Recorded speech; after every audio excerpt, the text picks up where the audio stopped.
ഇന്ന് നമ്മൾ നമ്മുടെ ഒരു ദിവസത്തെ വിശേഷങ്ങളാണ് കാണിക്കുന്നത്. ഇത് രാവിലെ എണ്ണീറ്റ് ഒരു കട്ടൻ കാപ്പി എന്നാണ് രാവിലത്തെ തുടക്കം. പിന്നെ നമ്മുടെ കിളികൾക്ക് തീറ്റയൊക്കെ കൊടുക്കാൻ പോവേ. പിന്നെ നമ്മുടെ അടുത്ത വീട്ടിൽ കുറേ ഡബ്ലോളിക്കൊക്കെ പിടിച്ച് നിൽപ്പുണ്ടായിരുന്നു. അത് കുറച്ച് പറിക്കാൻ പോയി. അതെല്ലാം പറിച്ചുകൊണ്ട് വന്നിട്ട് നമ്മൾ ബ്രേക്ക്ഫാസ്റ്റ് കഴിക്കാൻ പോയി. ഇന്ന് പുട്ടായിരുന്നേ. പുട്ടെല്ലാം തട്ടി അകത്താക്കിയിട്ട് ഇന്ന് നല്ല നാടൻ പുഴമീൻ കിട്ടിയിട്ടുണ്ടായിരുന്നേ. ഒരാൾ നമുക്ക് കൊണ്ടു തന്നതാണ്. എന്നാൽ പിന്നെ അതങ്ങ് കറി വെക്കാമെന്ന് കരുതി. എനിക്ക് ഈ വരാലും അങ്ങനെയുള്ള മീനൊന്നും വെട്ടാൻ അറിയത്തില്ല. അമ്മ അതെല്ലാം വെട്ടിക്കൊണ്ട് വരുമ്പോഴത്തേക്ക് അതിന് വേണ്ട കാര്യങ്ങളെല്ലാം റെഡിയാക്കാമെന്ന് വെച്ച് ഉള്ളിയും ഇഞ്ചിയും വെളുത്തുള്ളിയും എല്ലാം അരിഞ്ഞ് സെറ്റ് ചെയ്ത് വെച്ചിട്ടുണ്ട്.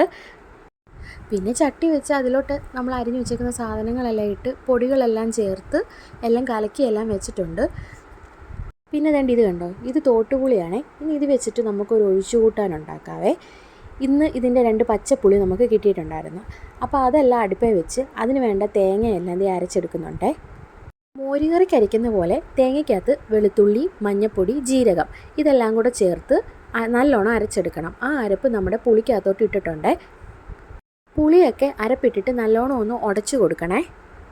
കറി നമ്മൾ തിളപ്പിക്കരുത്, ഒന്ന് ചൂടാകുകയേ ചെയ്യാവുള്ളൂ. ഒന്ന് ചൂടാക്കുകയേ ചെയ്യാവുള്ളൂ. പിന്നെ വേണ്ട നമ്മൾ കടുക് വറുത്ത് എല്ലാം ഇട്ടിട്ടുണ്ട്. കടുക് വറുക്കുമ്പോൾ ഇച്ചിരി ഉലുവയും കൂടെ ഇട്ട് വറക്കണം. അങ്ങനെ നമ്മുടെ പുളിക്കറി എല്ലാം റെഡി ആയിട്ടുണ്ട്. മീൻ കറിയും വേണ്ട അപ്പോഴത്തേക്ക് ഇവിടെ റെഡി ആയിട്ട് വന്നിട്ടുണ്ട്. ഇനി വേണ്ട ബീൻസ് തോരനായിട്ട് ബീൻസ് എല്ലാം അരിഞ്ഞ് അടുപ്പയിലോട്ട് വെച്ചിട്ടുണ്ട്. പിന്നെ അതുവരെ നമുക്ക് ഉപയോഗിച്ച പാത്രമെല്ലാം അങ്ങ് കഴുകി വയ്ക്കുന്നുണ്ട്. ഇല്ലെങ്കിൽ പിന്നെ വലിയ പാടായിരിക്കും. പാത്രമൊക്കെ കഴുകി വെച്ചിട്ട് വന്നപ്പോഴത്തേക്ക് നമ്മുടെ തോരനെല്ലാം ഇവിടെ റെഡി ആയിട്ട് വന്നിട്ടുണ്ട്. അതെല്ലാം വേറെ പാത്രത്തിലോട്ട് അങ്ങ് മാറ്റി വെച്ചിട്ട് അപ്പം തന്നെ എല്ലാം അങ്ങ് ക്ലീൻ ചെയ്യുവാണ്. ഉച്ചക്കത്തെ പാചകമൊക്കെ കഴിഞ്ഞിട്ട് എനിക്ക് അപ്പം തന്നെ അടുക്കള ക്ലീൻ ചെയ്തിടണം.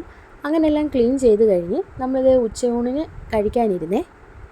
നല്ല വരാല് കറിയും ബീൻസ് തോരനും നമ്മുടെ പുളിക്കറിയില്ലേ, ശരിക്കും പറഞ്ഞു കഴിഞ്ഞാൽ നല്ല മോരുകറിയുടെ ടേസ്റ്റാണ് ഉള്ളത്. മോരുകറി നമ്മളിങ്ങനെ അരപ്പൊക്കെ ഇട്ട് അരച്ചെടുക്കത്തില്ലേ, ആ ഒരു ടേസ്റ്റാണ് സത്യം പറഞ്ഞാൽ ആ മോരുകറിക്കുള്ളത്. അങ്ങനെ ഉച്ചയൂണെല്ലാം കഴിഞ്ഞ് ഇവിടെ ഒരാൾ പാട്ടൊക്കെ ഇട്ട് ഭയങ്കര ഡാൻസാണേ. പിന്നെ വൈകുന്നേരം ആയപ്പോൾ ഒരു കാപ്പിയൊക്കെ ഇട്ട് കുടിച്ച്. പിന്നെ രാത്രിയിൽ നമ്മൾ പിച്ച ഡബ്ലോളിക്കൊക്കെ അങ്ങ് അച്ചാറിട്ട് വെച്ചേ. അപ്പോൾ ഇന്ന് ഇത്രയേ ഉള്ളൂ. Tata bye bye, see U.